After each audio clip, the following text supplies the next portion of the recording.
to use purifies. We will see right now. Oh, they don't even have purifies, so they have chosen to lit and to bet on not hitting those iron hooks from Jaspin. But on the other side, you don't want to take in a lot of damage from Niightmare Esports. Anyways, we are 1 minute into the game. Flux Esports up against Niightmare Esports. Decide who's gonna proceed in this match. Yeah, you can see a little bit of damage coming out from Jasmine right now, trying to make a little bit of an escape. But like you were talking about, like while that bloody hunt is basically you can't get out of it, no matter, even if you had to purify. Jasmine himself, Franco himself, can be stunned and feared out of it. Oh, speaking of which, we do land a little bit of a hook. Rosa going to expend that flicker to get himself back out of harm's way. Epix takes a little bit of damage from Lexi, who is now in the jungle, and you can see that fear doing its work. Such a huge amount of CC for such a little character, and we're going to start seeing it be more and come more and more into play as we move into the mid game. Both mid laners didn't buy the room yet, so there must be something being prepared from Flux Esports, because I was looking so closely above their head, their tiny heads. I didn't see any roaming item being used either by Apex 47 or by Rosa, and having the Vixana on Apex 47 means that he will be also again the roamer, so it's a Vixana room. Yeah, very interesting too. I mean, I believe they didn't buy it early because they just wanted to make sure they could get the maximum amount of farm to their roam. Hopefully, like right after this first turtle, the roam picks up that level 4, can become an issue. Vexana gonna have the Eternal Guardian, as we were talking about that Tenzi here getting locked onto. We were talking about that damage. Out comes the Appraiser's Wrath. Tenzi able to match it up with the Retribution to snatch away this turtle from Niightmare. That was so clean from the side of Tenzei, using the Retribution and applying it for the first time in 2 games and getting that contest between him and Too Easy for Lexi, even though Too Easy for Lexi have the second skill, also the immunity that comes with it, and the Retribution. Again, Tenzei was the one who settles down the turtle fight. 3 minutes into the game and no casualties for both teams, almost the same farm for both teams, and everything looks so quiet on both sides. Niightmare Esports are still seeking an opportunity, and this opportunity will be served to them just by the Franco, because he's the only one who can make a surprise attack. There's no face checking heroes in this game. There's no one to take in some damage. Niightmare Esports are totally relying on their heavy guns and their damage. Yeah, you can see already taking down, that big taunt coming out from Tenzi, and chunks down 2 members of Niightmare down to about half health. Justin caught rotating here, does land a bunch of damage from Apex, and the Appraiser's Wrath gonna finish the job. That's gonna be a first blood for Fireflux. On the bot lane though, they want to, oh my god, they are going in. Yeah, they go in there, and this is what we were talking about. A lot of that damage, a lot of that CC, that comboing that you can get from Apex. All that Tenzi needs to do, go in, get a taunt off, walk out. Meanwhile, you have Apex there, able to throw down some CC. The fear comes out, and then the Eternal Guardian. And Cammy can do nothing but zigzag back and forth, confused, until he is down and sent back to base. Oh my god, looking at the clock, getting fed up from Flux Esports, and this Iron Hook doesn't land upon Sunshine. Sunshine is moving so swiftly, and not seeing literally a single purify from Flux Esports terrifies me, even as a viewer, not just as a caster. So any try or any attempt from Jasmine to hook someone, it will be successful. But are they betting that they will hook, but yet force a team fight?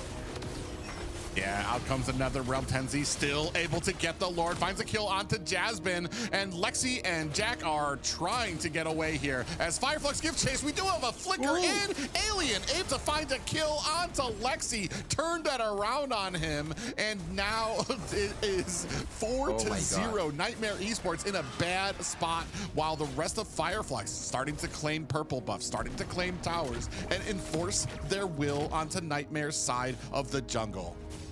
Well, this is the all that I wanna see, and this game, Alien has answered me.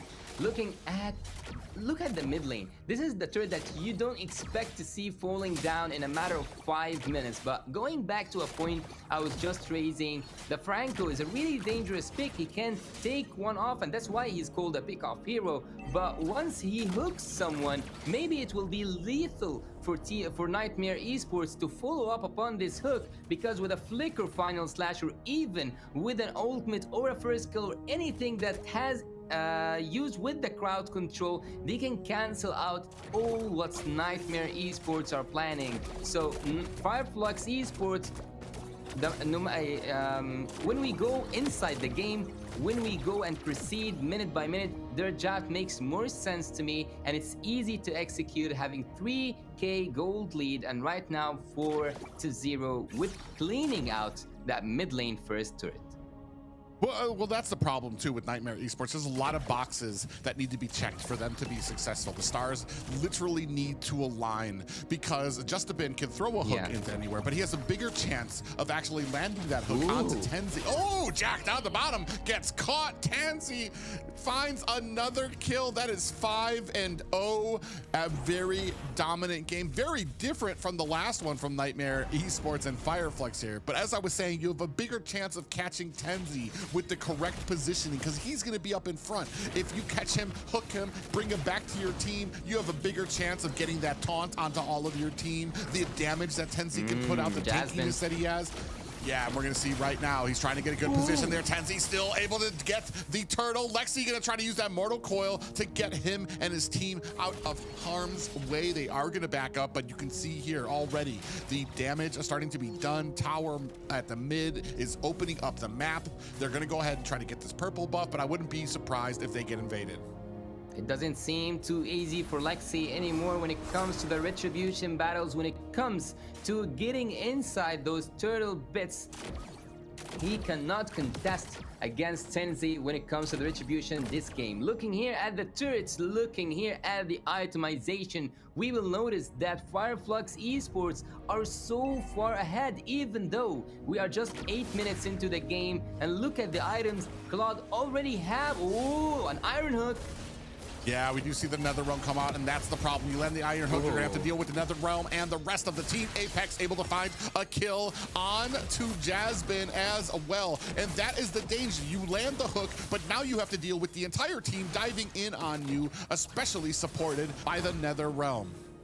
Oh my god, the Iron Hook. It seems like it's working against Niightmare Esports. They did land an Iron Hook with a flicker, a really smooth one, but he's overestimating his HP. Tenzi plays with fire, and Niightmare Esports go back after losing one of their first and initial turrets. And look at Sunshine, he's just taking one more and added up there in the score for his team.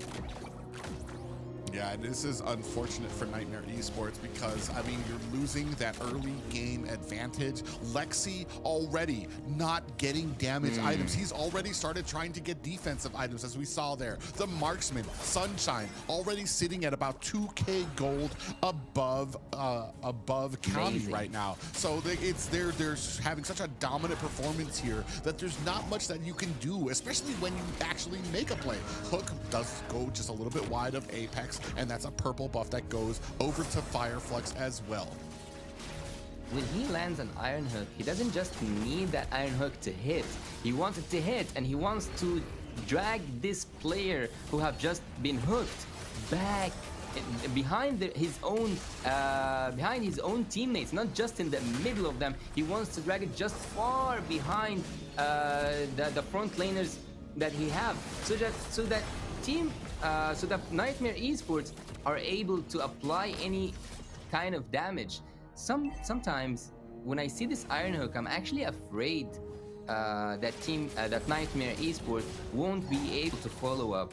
Each time he brought someone, he just brought a disaster to his team. No matter, even if he got a damage dealer, it's still working the other way, not working for the favor of Niightmare Esports. Anyway, looking here at the minions being synced once again and taking all the secondary turrets, including the bot and the top, and now looking forward to see the mid lane go down for Flux Esports. Niightmare Esports need to find a solution, and they need to find it so fast. Whether that solution was a single play or like a one-man miracle that's being pulled off, or even a team effort. The Lord didn't even march in, and the inhibitor turrets are in danger when it comes to Niightmare Esports. Yeah, and they're just being, this is just a surgical game, basically a class getting given right now on how to sync lanes, how to one by one take down towers, not expending, oh man, Justin tries to get a hook, still goes wide, and man, and this is unfortunate because there are just very few answers right now. You're basically waiting. Fireflux needs to make a mistake. Niightmare needs to be there to be able to capitalize on it. We do have an Eternal Guardian coming out there. Lexi gets taken down from the side. Alien finds the kill there. Now they are pushing in.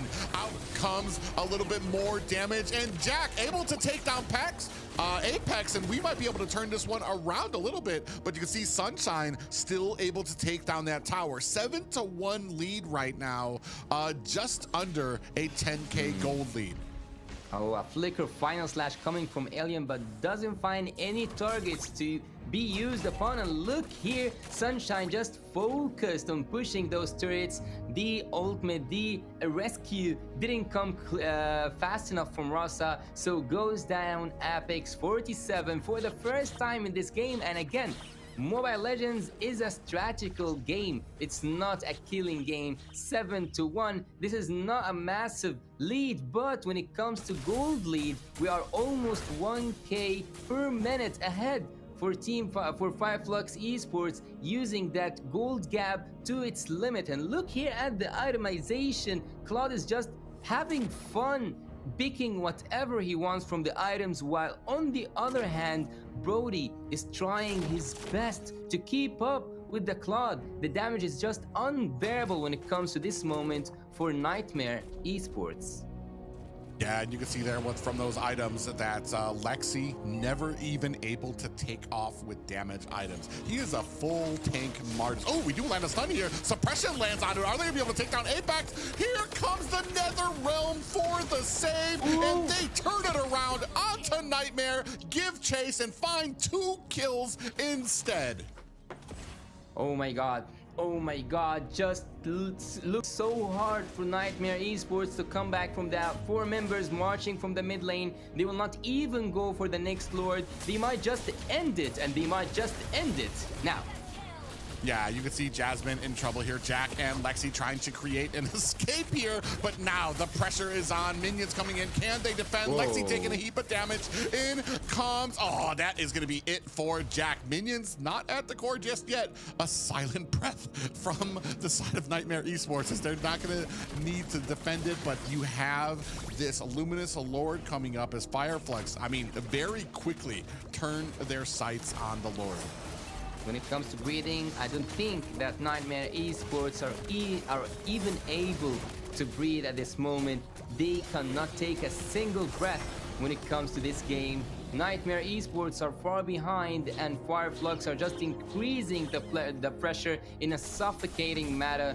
Fireflux Esports will just wait, freezing all the lanes out just to sync again all the minions to go inside the base and finish this once and for all with a 2-0 full sweep. But Niightmare Esports might just be able to pull off a miracle, because this is what they need to get back from such game. They need a miracle, and they need it now. Yeah, and unfortunately, I'm not sure where that miracle comes from, unless we're talking about a comet coming and landing on Fireflux right now, because all members right now underfed, not enough items. You can see right here, the big Eternal Guardian comes in. Nether Realm is out, bursting down the side of Niightmare. And there goes the core. You can see it getting chunked down. That is going to be a clean sweep for Fireflux.